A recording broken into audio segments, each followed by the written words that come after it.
Welcome to the Purity for Life podcast, episode 133, Accountability 101. Where do I begin? For more information on this podcast and other great content, visit purityforlife.me.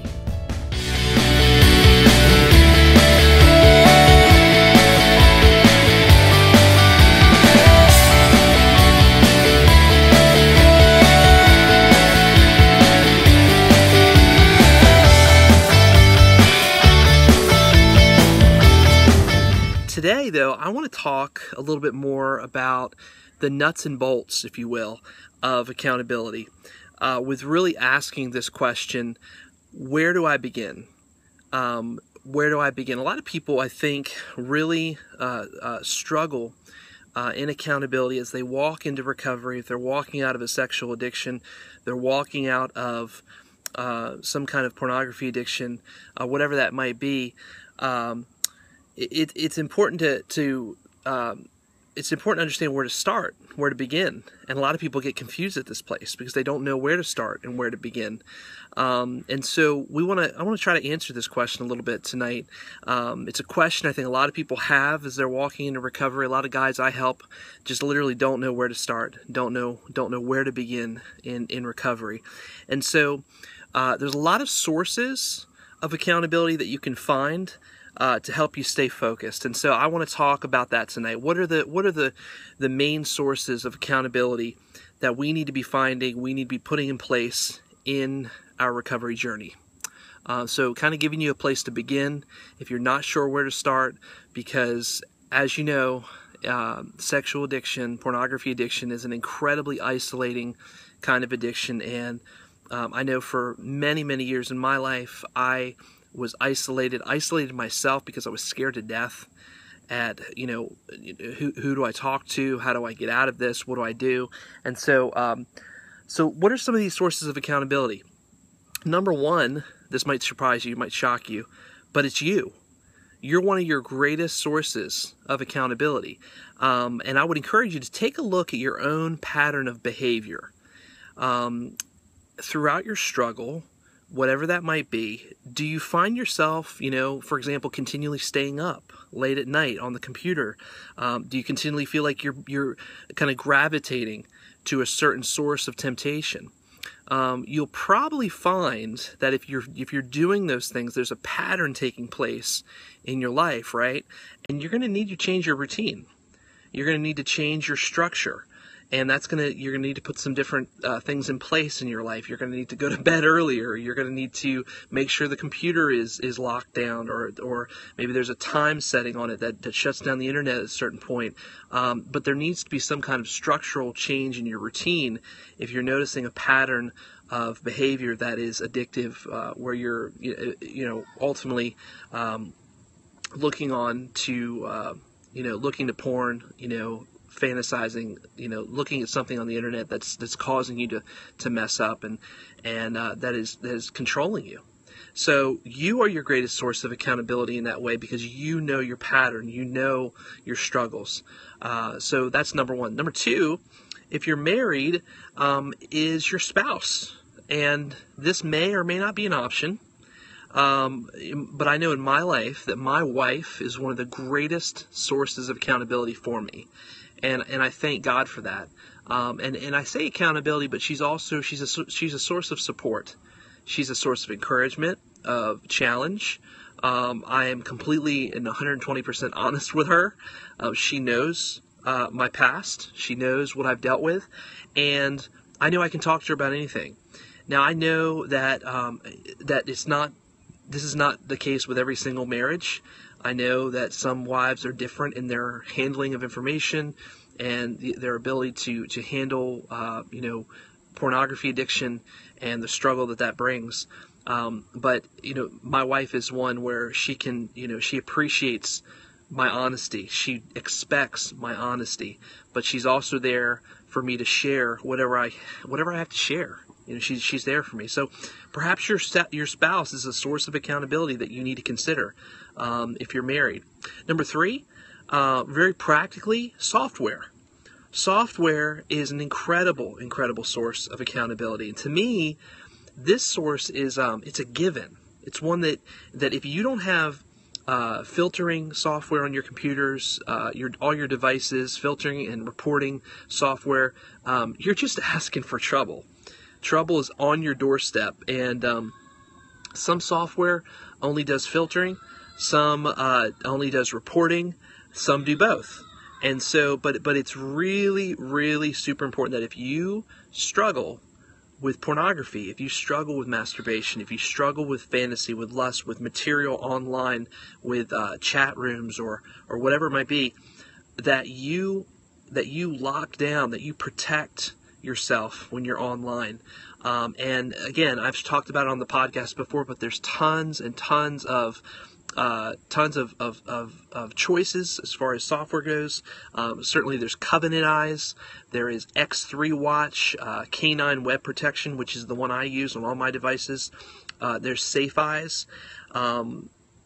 Throw your computer into a river. That might be one of the greatest, not quite a software, but I did know a guy, one of the guys in my group the online group that I lead for X3, for Triple X Church, recently took his recovery so seriously that he threw his laptop into a river and didn't jump back in the river and try to get it out. He actually threw the computer into a river because he was so dead set about on eliminating anything and everything in his life that could be a distraction, that could pull him towards slipping and relapsing. And he cut that off. That was something he just did not need in his life. And so for him, he doesn't really need software on that computer anymore, right? But that's an awesome step to take. But whatever you have to do to protect your computer, to protect your smartphone, your tablet, whatever devices you have, you need to get software on there. And I would encourage you to get one that does filtering and accountability, filtering and reporting. And like I said, there's lots of choices for that you can check out. And certainly your people that you get reporting for reporting, that needs to go to your accountability partners. We'll talk more about that in a second. So number 4, we just talked about software. Number 4 are friends and family, right? Credible source of accountability. Everybody's got family. Sometimes our family is not totally great, maybe it's not totally great source for us to talk to or share our struggles with, but we all have family. Many of us have friends. Primarily, these need to be people that are mature and safe. Mature and safe people. That's the 2 ingredients we kind of talked about last week too. People who are spiritually mature, who are safe, people who will not, obviously condemn you or slap you in the face per se or yell at you, but people that are supportive. Doesn't mean they won't challenge you, doesn't mean they won't call you out, but that they'll encourage you. They need to be people that are willing to handle, that are able to handle your struggles well and challenge you appropriately. So friends, family. Maybe you say you don't have a whole lot of friends. Maybe you say you don't have any friends at all. Hang in there, because we got a couple more here that can serve as good sources of accountability in your life. So friends and family, great sources of people that you can ask, that you can find, hopefully to be accountability partners for you. Number 5, pastors. Especially if you are part of a church, a spiritual community, look within your church for those spiritually mature people who maybe they're pastoral counselors, maybe there are ministers, but the pastor of your church should be equipped, I say in quotes, should be equipped to be able to kind of handle your story and listen to you and support you, and hopefully he's not one that is actually struggling himself. Many pastors are dealing with this issue, dealing with porn addiction, but hopefully he's one that is safe to talk to. So your pastor is definitely someone who's that you can look to. Number 6 is a counselor, right? I mean, specifically a counselor, who's certified in sexual addiction therapy. That's what I tell people. I think the most important people, or most important counselors you can find, one of the most specialized counselors you can find is one who is a believer, who knows Jesus, right? It's a biblical counselor, but also one who's certified in sexual addiction therapy. And you need to, they're called CSATs.